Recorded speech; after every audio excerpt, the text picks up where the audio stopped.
What's up? And no, this is not a style vlog. We're actually talking about climate change. We are fashionistas, but also eco-friendly fashionistas. Period. So follow us as we go on this journey to understand how we can be conscious consumers and integrate eco-friendly practices into our everyday lives. Like and subscribe at the bottom. Hey y'all, and welcome back to Conscious Consumer. Today we have a really exciting episode and super enlightening, especially as Maddie and I did our research for this episode. It really brought up some interesting points. So today we're going to talk about the intersectionality between Black people, the oil industry, and many disparities that are being experienced in the oil industry because of systematic racism. Yeah, I'm very excited for this episode.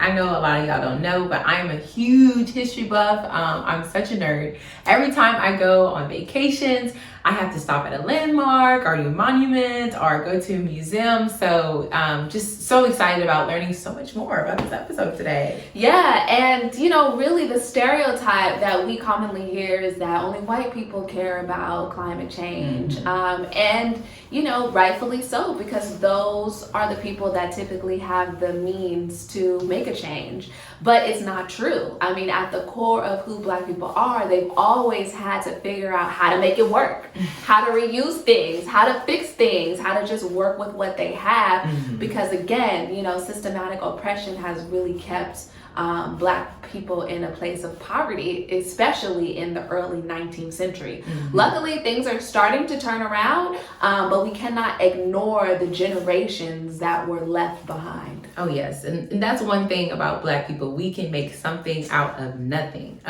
So here are just some of my top 5 Black climate change activists. Number 1, Wangari Maathai. In 2004, Professor Maathai made history as the first African woman to be awarded the Nobel Peace Prize for her dedication to sustainable development, democracy, and peace. She started the Greenbelt Movement, a community-based tree planting initiative that has now planted hundreds of millions of trees all over Africa. Number 2 is Dr. Robert Bullard, known as the father of environmental justice. Dr. Bullard has campaigned against harmful waste being dumped in predominantly Black neighborhoods in the southern states of the U.S. since the 1970s. Number 3, Dr. John Francis, nicknamed the Planet Walker.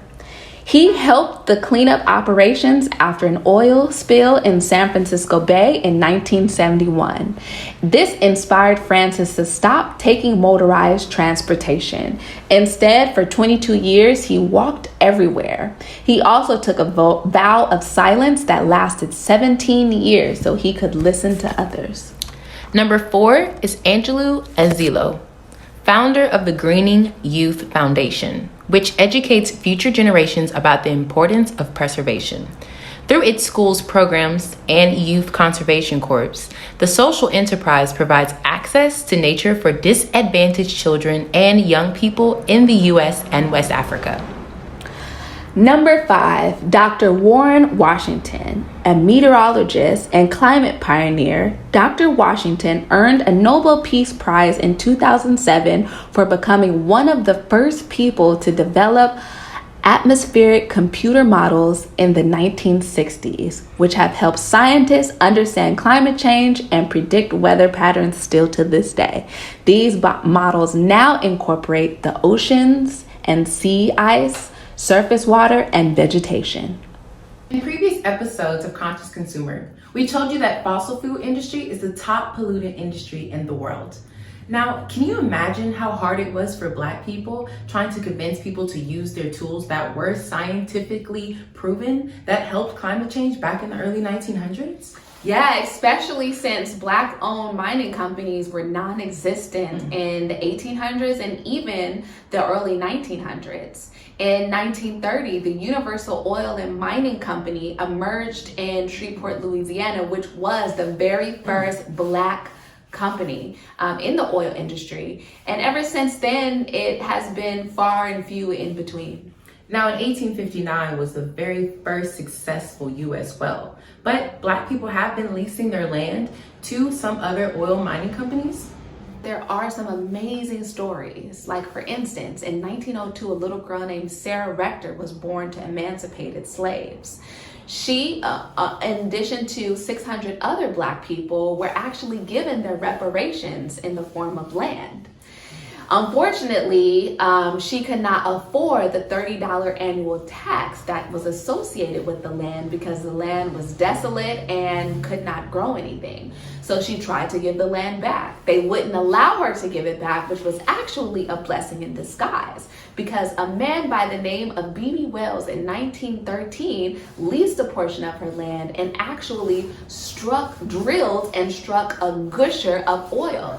She was awarded $300 a day, but unfortunately there was a law that was put into place where any Black person that had access or was gaining from oil had to have a white guardian. And so it made it very complicated for her to make decisions on her own. She lived a wonderful life and eventually and for a while, she was the richest Black woman in this country. She died at the age of 65, and unfortunately her estate was caught up in the legalities of the white guardianship and the leasing of her land to B.B. Wells. There was no further research that we could find in terms of if her family actually owns the estate or if the estate went to her white guardian, which she did have 3 sons. So there was plenty of people to take care of it. Wow. Getting land that is rightfully yours and then you find out that you struck oil? That's like winning the lottery.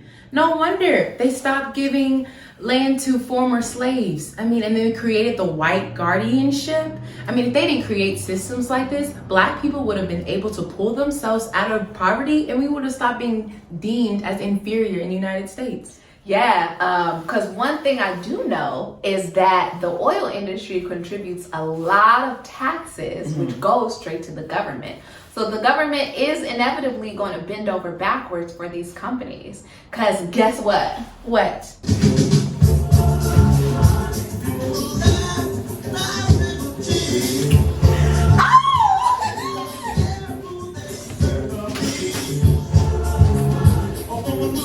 America is now the largest producer of oil and gas. The science that backs climate change could essentially dismantle this trillion-dollar industry into a much smaller source of energy. According to CNBC, they can only trace about $200 million paid to organizations that essentially create smear communication and marketing campaigns to protect the perception of their clients by any means necessary. In this instance, the oil companies. So how do you think that people who actually, work on ground level like gas station workers feel about the effects of climate change? Let's go ask them. Yeah, girl, let's go do Let's go. Hi, I would just like to ask you your name and how long you've been in the gas station business. I'm not owner, I am employee of the gas station. Okay, and how long have you worked in the gas station I industry? am working here from 2015. About 8 years? 2015. Oh, 2015. Okay, so about 6 years or so. So there's a lot of research that backs the fact that greenhouse gases are coming from fossil fuel, and it's the #1 industry that produces greenhouse gases. Greenhouse gases cause climate change. Yeah. So what do you think the future of gas stations will be in about 20 years or so? It will be turned into electricity. It is good for environment. So you think that that gas stations will turn from fossil fuel to electric? Yeah, fossil fuel to electric. So electric charging Yeah, stations. recharger sector. And I was wondering, we can just ask you a quick question about the gas station industry. It's just your opinion. No?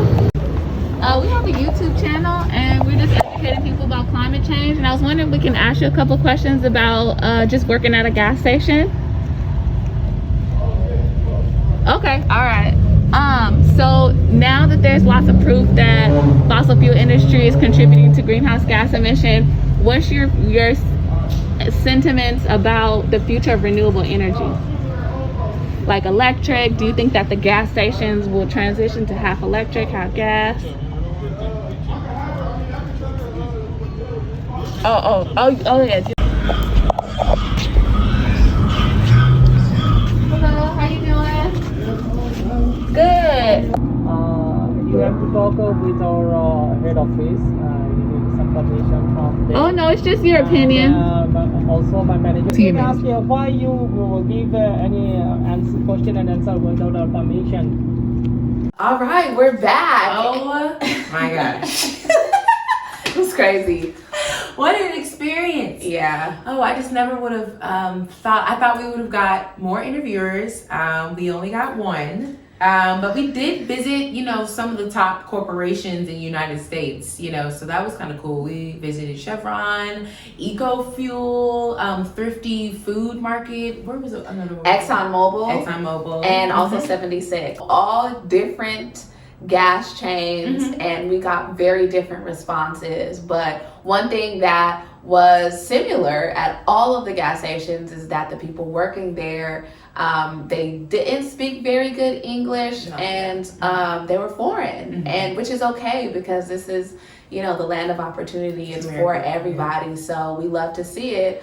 At the same time, we also saw that majority of those people did not understand the correlation or didn't want to talk about the correlation between fossil fuel and climate change that we're currently experiencing right now. Either they were apprehensive because they thought that they would get in trouble from their boss, or they just didn't have time to talk to us and didn't want to talk to us, or quite frankly, they probably just didn't have an opinion or really understand the correlation between what they're doing and what's happening in the environment. So lots of different factors. Most of them were honestly really scared and very standoffish. And me and I were pretty happy people. We're like, hey, I wonder if you wanna, and I think first of all they were like, oh, you're getting into fossil fuel industry and I don't know exactly, what's going on, and I definitely don't want to say the wrong thing. But most of them seemed honestly really like scared and just really like, just please, because I don't know what this is gonna lead to, which I was like, okay, yeah, I totally understand. But yeah, I just wish we could have got more people. But it really had me questioning and thinking about what is the policy, around a lot of these companies, and are they, threatening people, to not say something? And policies around communication. Exactly. Like, are they allowing their employees to talk about this kind of thing? Let's talk about it. Because when they go home, they may talk to their family about it or do some research to understand, okay, why were they asking me that? Like, is this something I'm going to start seeing on a regular basis? And if so, maybe I need to educate myself to be prepared, to shift, to pivot when the time is right and not be left in the dust. Yes. Literally. Yeah, completely. Yes. Or left in oil, per se. The red tar pits is a thing, okay? So we're starting to see companies such as Chevron and ExxonMobil create marketing campaigns around their pledge to invest in renewable energy sources, carbon abatement, and also low carbon venture capital. Now, just as a reminder, Chevron in 2019 grossed $135 billion. That same year, ExxonMobil grossed $255 billion. So there's plenty of opportunity to reinvest in renewable energy sources. But wait, didn't Chevron, ExxonMobil, Shell, and BP spend over $1 billion since the Paris Climate Agreement to try to change the narrative and fight against climate legislation? Yeah, it's really weird. It's something that I quite don't understand, but it makes total sense. It's like a kid who is scared to try new vegetables. Their parent gives them a plate of all new vegetables and then they just cry and scream because they don't want to eat it. And their parent is sick of hearing them scream, so they just go to McDonald's and buy them French fries. I don't know. I just think it's really weird that our government is giving the fossil fuel industry over $649 billion of subsidies annually to incentives of domestic production, of oil in production and the cost saving to consumers. I mean, they have a cost saving of what, $5.5 trillion? And that doesn't even include the irreversible effects of the current greenhouse gas emission has had on the environment and on humanity. You know, I just feel like our government has a double-edged sword and they keep stabbing themselves in the gut. It just doesn't make sense. Yeah, it's really weird, but you know, our government really needs to grow some balls, honestly, and focus on what really matters, which is people and the environment. We will make money as a country. That's not the issue, but we need to focus on what really matters. Yeah, I mean, consumers dictate the economy. I mean, like we've said before multiple times, supply and demand. You know, if we demand for greener solutions with our own dollar, then these companies are going to have to pivot. Yeah, they totally will. And as we can see, there's more than enough money to go around for research and development to reduce our reliance on non-renewable energy sources. Well, I just want to thank y'all so much for going on this journey with us again and learning a little bit of some Black history facts today. Yes. Please tune on with our next episode because we have so much more information, so much more fun to share with you because we have such a great time doing this. So don't forget to tune in with Conscious Consumer. Like and subscribe. We will see you next week, okay? Stay positive.